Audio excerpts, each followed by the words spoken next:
Welcome back, gang. It's Delty from Deltiasgaming.com, here with a special interview from Mike Finnegan, developer at ZeniMax Online Studios. They previewed the Endless Archives Update 40 coming to the PTS next Monday, and also coming live October 30th on PC, November 14th on consoles. This is the endless dungeon that goes on forever and ever and has tons of rewards, all sorts of encounters and mechanics.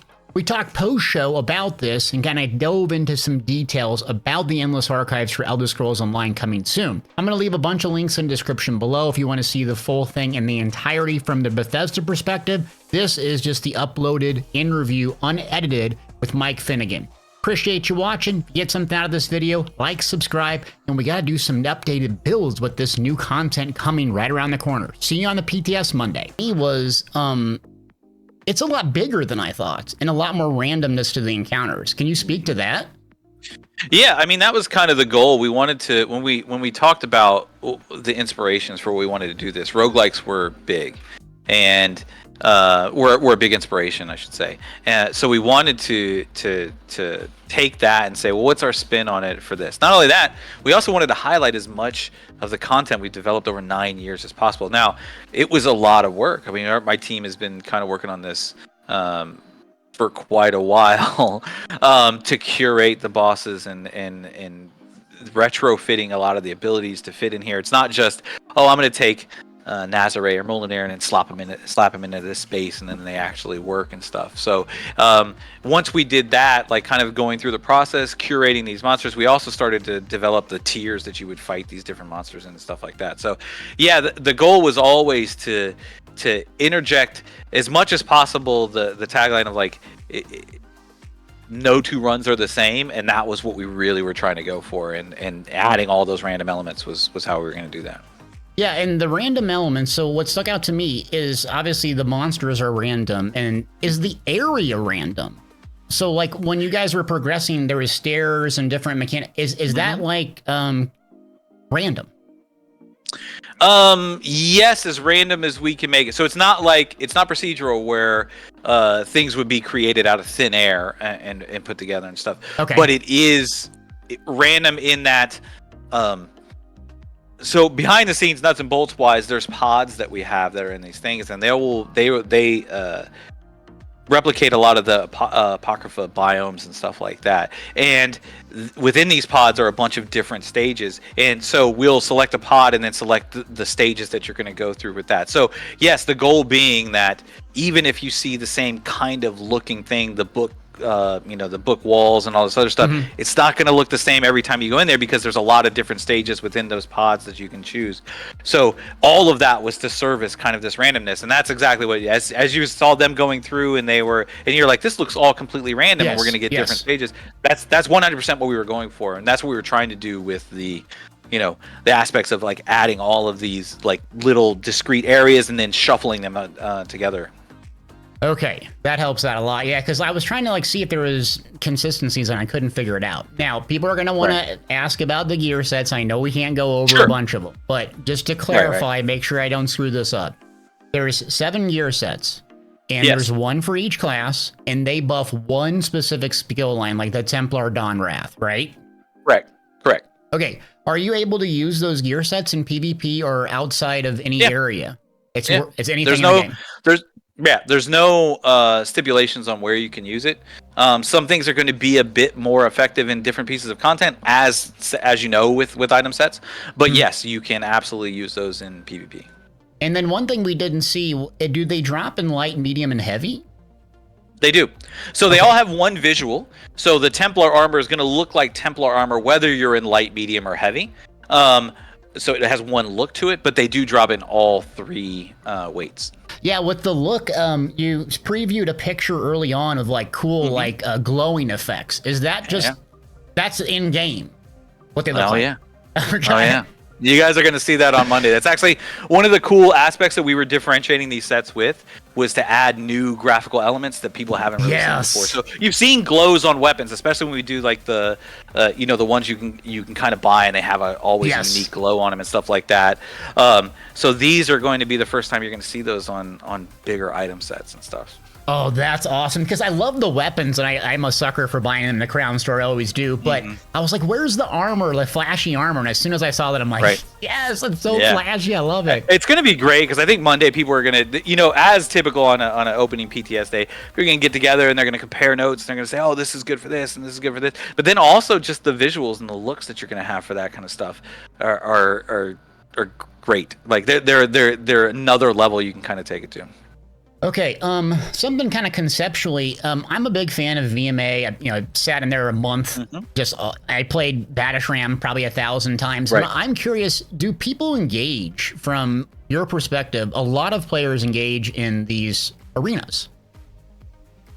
We have a decent amount of players. It scratches an itch for people. Like what we try to do with these is look at totality of engagement. It's not just, oh, this is successful because it does this. It's more along the lines of looking at the holistic view of players and saying, this is what these players kind of engage with, and these are the areas that they engage with more, and kind of servicing all of that stuff. I know it sounds like a bunch of like weird mumbo jumbo, but like it really is like we don't look at players as like this is a arena player and this is a trial player and we look at the totality of what they engage in to kind of like build like those profiles we can look at and see, and we think that this hits this is going to be appealing for a large number of players. You have the players that like want to come in and just do story content or their dailies or something like that, and this is going to scratch that itch. It has that available to you. If you want to come in and just do the first arc, that's the main quest. You do that first arc and then you can complete it, and then every day you can come in there and it's a daily to just do the first arc. And if that's how you want to kind of proceed that challenge, get archival fortunes and keep going, you could do that. But the achievement hunters, or the people that want way more archival fortunes or build their class sets up, they're probably going to want to go push a little bit further, and then you're going to have the leaderboard pushers too. And that's also kind of what the side content services too. We wanted more ways to come in here and more ways to engage this. So you come in one time and you get the Lost Librarian and you're like, cool, and now you start running through it and you're like, oh, I see these pages, oh man, I need to get all of those, so I can do that. So that's what we're trying to do, is give you a lot more ways to engage it. And to speak the leaderboards, there's no time component here. So when you go in, if you're coming in here with a friend and you're like, we're going to push the leaderboard, and you see a side content portal come up, we want you to go, you know what, I want to do that. We need to do that because that gives us another verse. It gives us another chance to push a little bit further. Yeah, I'll be honest. It seemed like a run would take a long time. I mean, I think one of the developers, if I remember right, got to is it Arc 7? Is that the furthest anyone's gotten internally? No, she's actually gotten farther than that. This is going to be one of those things that we're tightly looking at on PTS, and because we have internal balance, we have how players have kind of progressed and gotten so far and stuff. We have a lot of knobs that we could tweak on the back end. We don't want people like sitting there like, oh man, in order to get on the leaderboard, I have to be in here for 50 hours straight or anything like that. So we want to tweak those so that they get a fun experience and kind of reach the heights they want to, but it doesn't push into like a time sink of an experience. Like I'd rather have people come in here, ideally solo the first arc is 30 to 45 minutes by yourself. And that's a good bite of time that you can kind of do. So we want to kind of keep to that for players that want to experience it that way. They can do that. And if other people want to spend longer, again, you're in here with duo players, and you're going to be able to blow through it. Another thing to keep in mind is as we were running through this, they were stopping and taking a look, going back in places like that. If you're in here to kind of just crush it, like you can move through pretty fast. And we've seen that actually internally too, where people are like, I'm just going to keep pushing, and then they can push forward as far as they can get. You're going to have people that bring in 4 sets, and they're going to swap out, do a single target for the boss. They're going to do AoE trash pull. They're all going to have, pulls on, but for sure. Real quick, switching gears, it seems like you actually listen to the community and put a crap ton of rewards into this. I know I have to say it like that, but that's a big complaint that we've had. Is repetitive rewards, and this has dailies. It has a new currency. One thing I want to know is, will it count towards like the dungeons for endeavors or event tickets? Is it tied into that system at all? So it's its own thing. That doesn't mean that there won't be things in the Endeavor system that tie into it. but it is its own thing. So it doesn't count as a dungeon or anything like that. It counts as Endless Archive is just Endless Archive. But one thing to touch on with rewards, we do have a lot of rewards in here. But if you look at it with a currency, with kind of how it's designed to be able to change or augment or something like that in the future, it opens up possibilities. One of the things that we talked about, I think, early on in this year when we kind of unveiled the Endless Dungeon and Endless Archives, one of the goals of this is to create a new system we can change and we can adapt and we can add to and stuff in the future. And again, as Rich mentioned, there's 7 class sets now, and they all tie into one class skill line, but there's 3 class skill lines per class. So that can give you an idea of kind of like at least some of the areas that we can kind of keep pushing on this. Speaking of that, leading into that, are you gonna kind of expand on 2-player content? Thoughts on that? Well, for this one, we have getting all of the things we needed to for Endless Archive kind of spun up and operating. This becomes another tool in our toolbox. We have nothing that we are planning on anything right now. We want to really focus on Endless Archive and getting that. And all of that, player sentiment and feedback is going to be another big aspect of this too. As more and more we hear from players and stuff like that, because that's directly what related to making sure that this was done for 2 players. So that was definitely an aspect that we wanted to focus on as kind of like player feedback driven. Yeah, and a couple things just to clear up some questions in chat. Just correct me if I'm wrong on any of this, but it's going to be part of the base game, number 1. So you don't have to own a chapter. You don't even have to be a sub. You can play it. And one thing I was wanting to know, since it's time consuming, you can end your run by using that tool. Can you like leave for a while? Or how do you come back? Like, let's say I got to take a break for 15 minutes. Can I stay at AFK? Can I turn it off? Like, how do you do that? Yeah, you can stay AFK in the space through the normal stuff. You can't continue a run that you put down once you leave the instance, and I think it's like 5 minutes or something like that. The instance will eventually spin down, and then you'll have to start from fresh. That's a normal kind of thing that we have. So like if everybody left a trial, it would eventually spin down and it wouldn't save. But there is no saving and then jumping forward. But as players play it, it's worth to get all the feedback, even suggestions or people saying, hey, I played this for a while and it'd be really good to do this. So one aspect there is, if you look at potentially skipping, there's some natural detriments to that, in that you may not have the verses and visions as you jump ahead in arcs. So that was part of like what we were honing in on this experience right now, is we want you to build those runs where you're building these long-term gains so that you can have those realized. One of the cool things, and I didn't mention it on stream, but I'll mention it here. There are unique visions that are part of a set.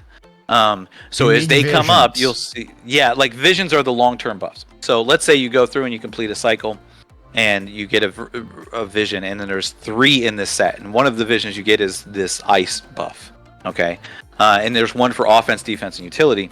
If you then get the defense and the utility one, that allows a unique avatar verse to be available.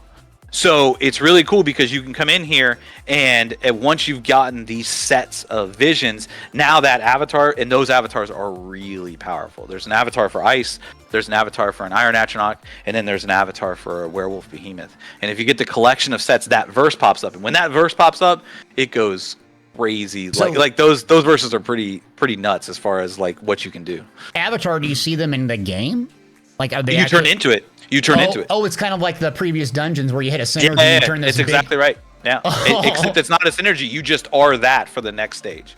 For the entire stage. For the entire stage. This is why it's like once you build those, kind of like as you're building your run, there's like a strategy to it. You're like, oh, I see the werewolf one. Cool. I know that one augments bleeds, so I want to throw a lot of bleeds on my bars because I know that I've gotten that vision now.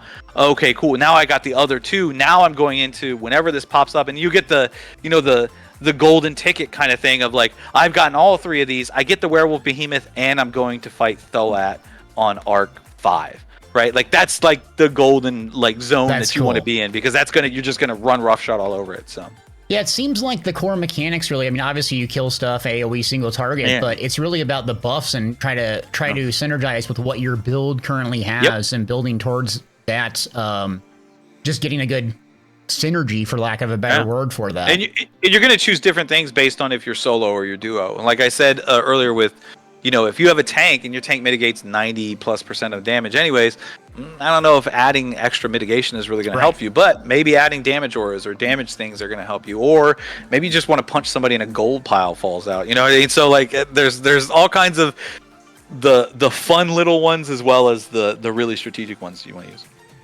Wow, okay. Some people are asking some questions, and I think you went over this, but just to clarify, there's two different leaderboards. One is solo, one is duo. And consider duo is having you and your companion, or a real you and another player. Yeah. Right, so you can't do 2 players with 2 companions. No, only 2 people can be in here at a time, and a companion counts as a person in that case. Okay, and then you can swap people in. So let's say you're playing solo, and I'm just getting frustrated and stuck. Yeah, I can swap. Hey, can you come help me with this stage? Yep. And then it's 3 deaths, or how many deaths are it before it's 3 threads. So, and the reason we couldn't call it lives remaining or something like that is because it's a bit of a misnomer as far as how people would envision it. So basically, whenever there's a wipe, that's a thread is cut. So if you're solo, that's whenever you die. Whereas with 2 players or with a player and a companion, it's whenever everybody is dead, and then your thread is cut. Yeah. So now there is also an account unlock that gives you, I believe, extra threads. Really? An account unlock?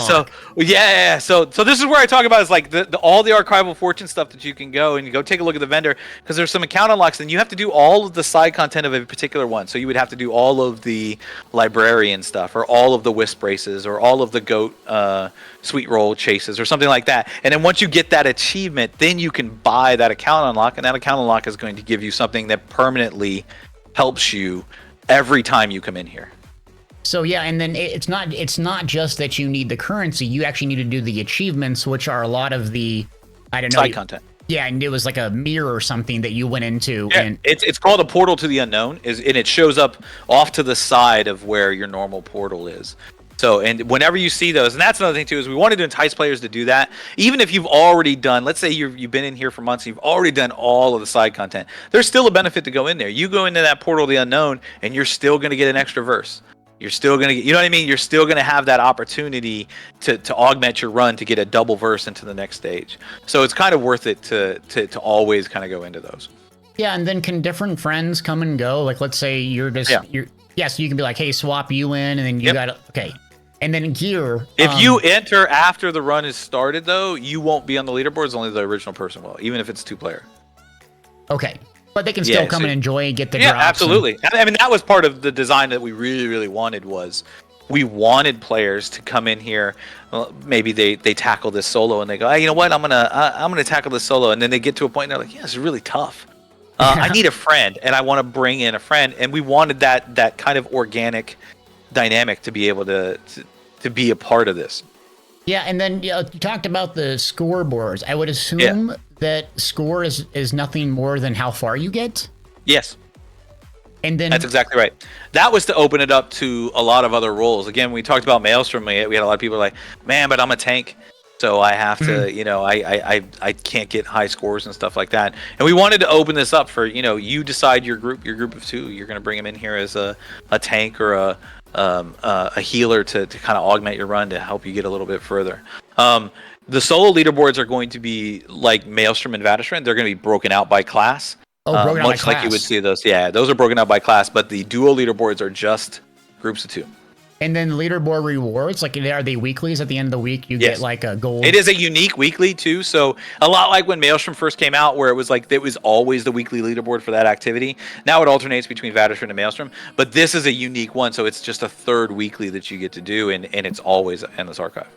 Yeah, so there's going to be a lot of incentive to run this over and over. Absolutely. They were asking, I would assume, but just to clarify, the items that you get, are they tradable to someone that comes inside with you? No.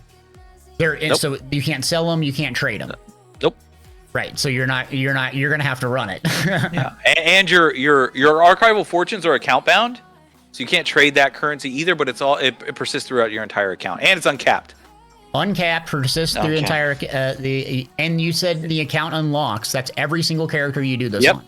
Yep. So if you come in here and you are able to do the side content on one person and get that account unlock, get that achievement and that account unlock, you can then unlock that for every account that comes in here. You know how much I love every character. You know how much I love hearing account unlock because I play 1,000 alts. I love that.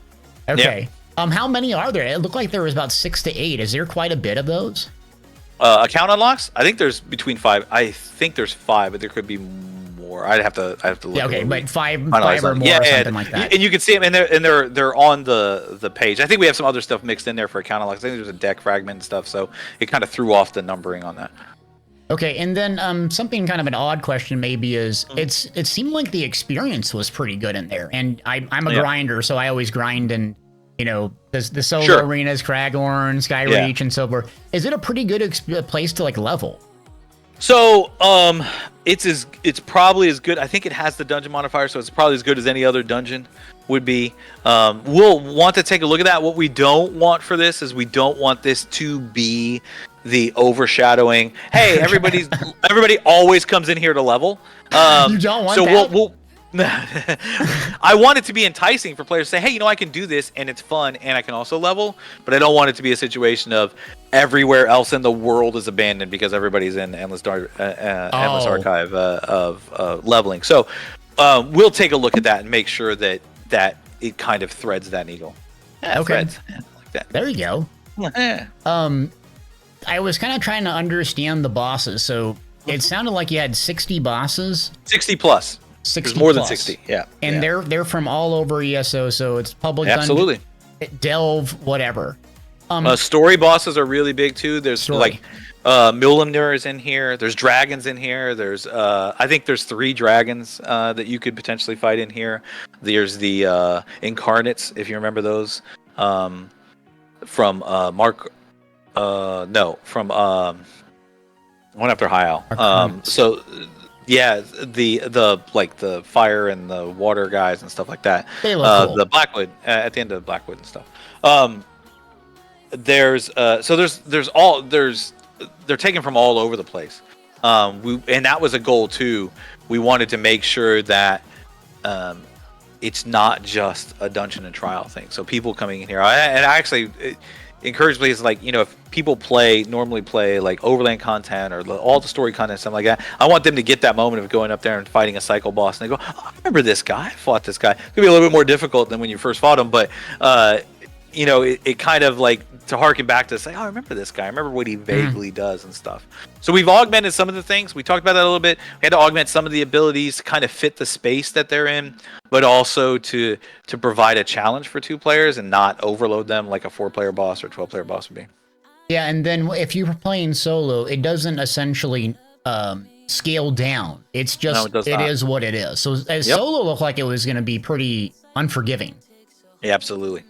So solo is, and we know this from the jump. Well, like we know that duo players are going to get further, but we wanted to provide the opportunity for people that say, you know, I just want to solo this thing and see how far I can get, and it'll become this kind of, whereas Maelstrom becomes this one piece of content with very specific builds that you do for this, and there's a little bit of variation in the builds, but it's not. But this is going to be run way different, where you're going to have the solo aspect of this, where people coming in here solo and running this with very specific builds, and then you're going to have the duo aspect, which is going to have not only their builds, but also the teammates they use and what specific abilities they want and stuff. Are you going to go with 2 glass cannon builds and try to get as far as you want, or you're going to bring a tank, or you're going to bring a healer? So we wanted to kind of open it up to more people. So.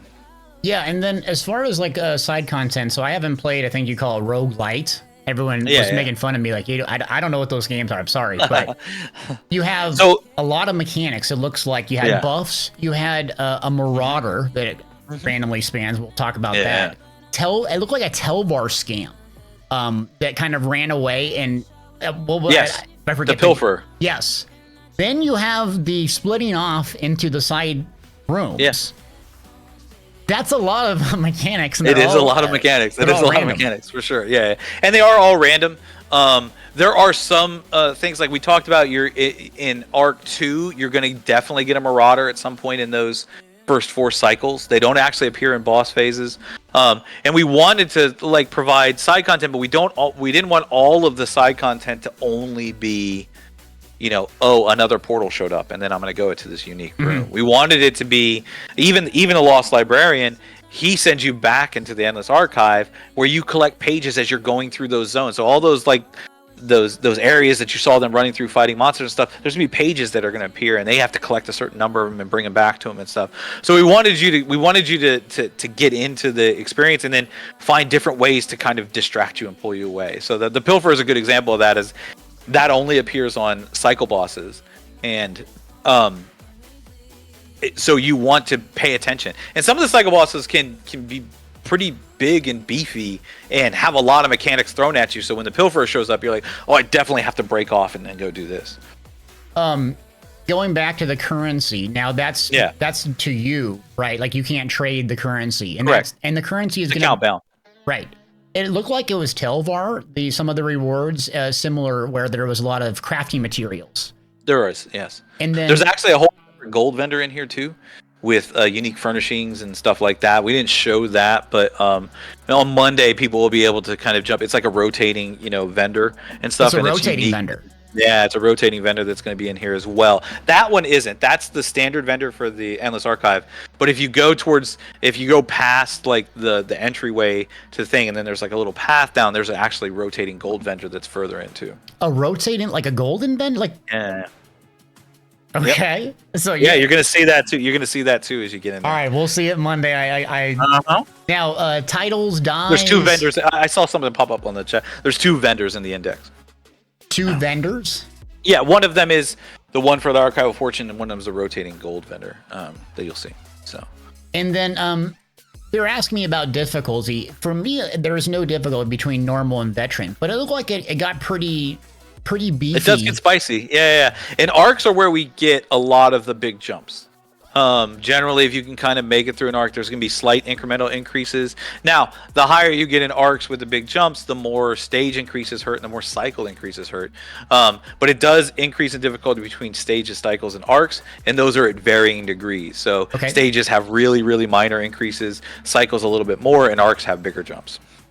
And then they're asking me again, I just want to clarify about the assistants. It's a leaderboard content, so you can't bring out the army person. Right. Okay. Yeah, just to clarify that. Now, is there a way to kind of know what boss you're going to encounter to prepare yourself to make the good decision? Okay, so when you're picking those buffs, you don't necessarily know what the... Correct. Okay. That's why the goal is for you to choose the best of the presented options at the time. Right. So if you see these 2 chems and they're like, well, I know I'm fighting a boss, and it could be any number of these things, and they can be pretty difficult. So maybe I want to go defensive, or maybe I want to go to this. This also makes the account unlocks for the 3 verses or 3 visions much more impactful, because now you get 3 options to potentially choose. You get an offense, defense, and a utility rather than just 2. So you definitely want to get those unlocked so that every time you come up, you have 3 options for verses and visions to choose. Yeah, so you're not going to have hints and who's going to pop up. That's why they were not at all. Yeah, reacting to the bosses. Okay, and obviously there's going to be some. Now, they got the Vatashram boss, and it didn't have the death lines. No, that was not the Vatashram boss. That was she was from Arkarth. She was the Void Mother, which is the same model that the Vatashram boss did. I recognize. Malbosia is the one from that. This was the one from the Markarth story. This was the Void Mother. So there is some of that. Sometimes you're going to see a dragon like Molimnir looks fairly similar to Yolnahkrin, although Yolnahkrin's a little bit more white. So you may jump into it and go and have to mouse over and see the text. And go, oh, okay, I know who this one is. I think I called that out when I saw it. I was like, oh no, it's not Malbosia. That's the other one. That's the Exarch. Yeah, so. But there'll be no. It seemed like we're going for not just a typical DPS race, but with removing the time element. What people got stuck with Vatashram is the DPS race, where the death lines are coming. Is there anything like that in here? It depends on the boss, but yes, as far as adapting boss abilities, we do have situations like that where you're going to have to DPS at a certain point, but at least from what we've seen in internal testing, survivability is usually the biggest hurdle that people have. So there's a lot of like, you need to bring a tank or a healer, especially into later arcs. Okay. So that becomes much more of a thing that people will definitely want to focus on. And then I know we've kind of gotten over it, but it looked like they were dropping deck fragments, and then that's from the new deck. Yeah. Okay, and is there any mythic leads? I saw purple. Maybe. Okay. Player testable. Okay. All right. So that's a Monday thing. Okay. Did y'all find it hard to balance the classes in here? No. No. Okay, maybe I said it's a funny because so we break out the solo leaderboards by class because it's a situation of when you're competing solo, we know that all classes aren't built the same, and we want to make sure that you're not competing with some class that maybe have an easier time with these other things. But as far as duos are concerned, that's up for grabs. That's, different people are going to have different runs that they think their necro tank is better or their DK tank is better, or it's going to based on whatever gear you have. And so we look at more, we focus typically with balance, we focus more on numbers and what players can actually accomplish rather than specific classes and what they can do. Numbers, okay. Yeah. As far as companions go, it seems like that was kind of an emphasis. Are they going to drop companion gear while you're inside there? That is a good question. I don't know. I think that's a good idea. So I can talk to the gameplay integration team and see. Okay. Time-wise, what internally have you been seeing, like, people do a 35-minute chunk solo to get their daily done, or about 35-40 minutes. Yeah, about 30 to 40 minutes, somewhere around there for a solo. Some people are a little bit better, so they're more towards the 30 range. Duo players, especially the really good players that we have, I mean, they're clearing arcs in 10. The first arc in 10-15 minutes or something like that. So they're able to kind of like blow through it and stuff. But then that's where the challenge comes in. You get through that, and then you go through that, and then you keep going, and then those arcs. Once you get higher in those arcs, it really starts to ramp up in difficulty. Yeah, it's just ridiculous. I mean, even you could see a huge difference in the ones and twos. And the final boss in the arc, is that the you said there was a part of the arena that was the same. Some new instance that you fought I forget who it is, but a huge avatar in armor. ZOS Replicanum. Yeah, I couldn't. No way I could pronounce that. Is that going to be the end boss? She's the one who's kind of yes. As much as there is an end boss, she would be the end boss.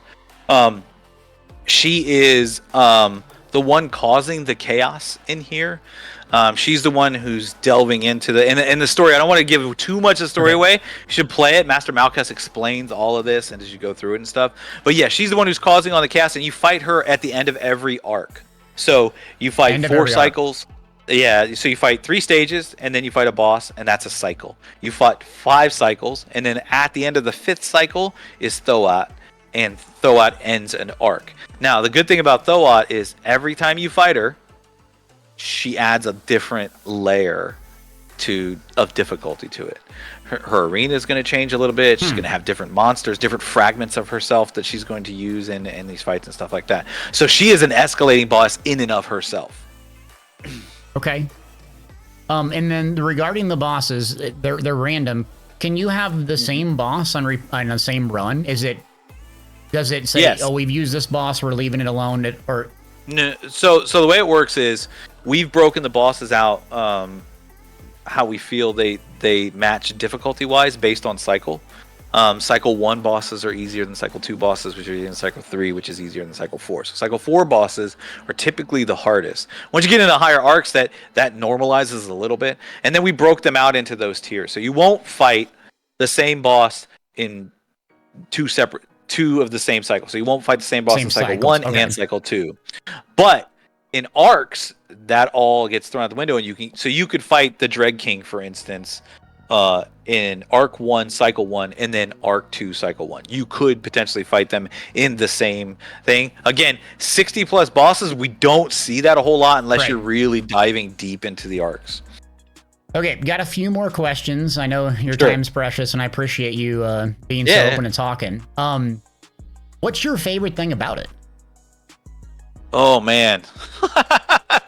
My favorite thing about it is, and we've kind of harked on it a little bit, is just no two runs are the same.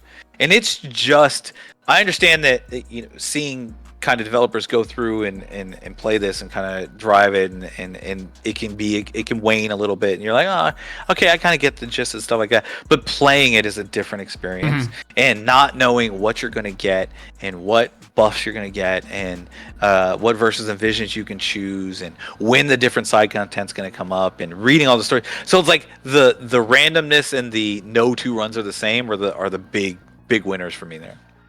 Okay, and then to follow it up, what do you think players will like most? It can't be the same answer. Class sets. Not to put too fine a point on it. No, I think that completionists have a lot to do in here, so those players are going to see it. So I think it's going to. I don't know if you could break it down into one homogenized group of players. I think different players are going to find different aspects of this fun. The players that like to collect all the sets and stuff like that, they're going to run through. They're going to get their fortunes. They're going to buy all the sets that they don't get from drops. The players that push leaderboards, they have a totally different aspect that they're going to like, and they're going to want to build perfect runs and get the right verses and get the right visions in order to push their scores higher. Players that have experienced a broad amount of stuff in the game, that's going to be awesome to see these things that they've seen before in new ways. So, like I said, I think it depends on the kind of player that we're talking about. Yeah, and there's a lot of collectibles. We talked about it earlier, and even scrolls you can buy, count unlocks. Did we talk about obviously there's furnishings, dies, and titles? Yep. There's a trophy for Thoat as well. Trophy. So once you defeat Thoat, you can put her head on your wall, I think. So it's like typical Dungeons and Trials. There's a trophy for her. Is there any cool title if you reach a certain? There's an absolutely awesome mount, but what a mount? No. Yeah, there is a mount in here too that you earn through gameplay. There's a mount. Repeat that. Hold on, is that okay? Yeah, there is a mount. There is a mount in here too. So yeah, there's all kinds of cool stuff in here. And like I said, most rewards we've kind of offered. There's just. Yeah, there's too much. There's so much stuff. Okay, all right. We'll test it out Monday.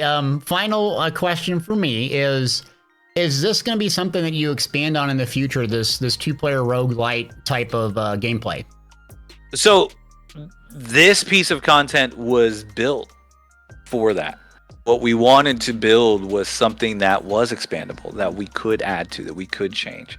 So no guarantees, but the idea being, when we developed this was for that very specific reason, is to make sure that we had ways to do it. Not only that, you can see there's 7 class sets out of 21 possible class skill lines. So you might have hints.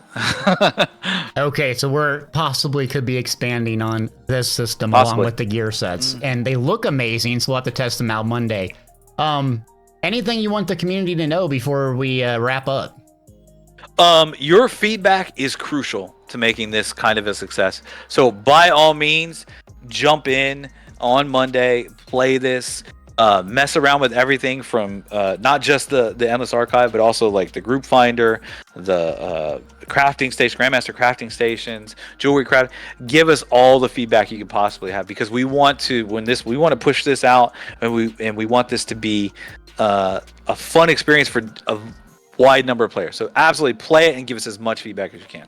And when you say feedback, to be clear, it's easiest on the PTS part of the forums. That's the best place to leave it. Yeah, there's actually going to be a whole thread for just Endless Archive. That is the best, because we are constantly looking at that and kind of reading that feedback, and then going to the team and kind of discussing this and digesting it and stuff like that. And it goes into how we make decisions. Okay. That's all I had. Appreciate you being generous with your time, giving me this opportunity. And yeah, sure thing. We'll see you Monday. Don't watch if I die and get triggered, though.